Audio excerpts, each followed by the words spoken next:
Live in Pearland, January 21st, 2025.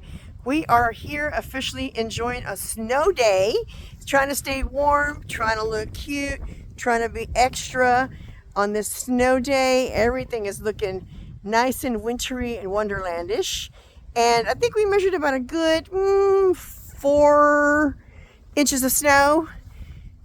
Everybody be safe out there. Get you some hot cocoa. Live the dream of a winter wonderland in Texas, even if it's just for a day. Take care.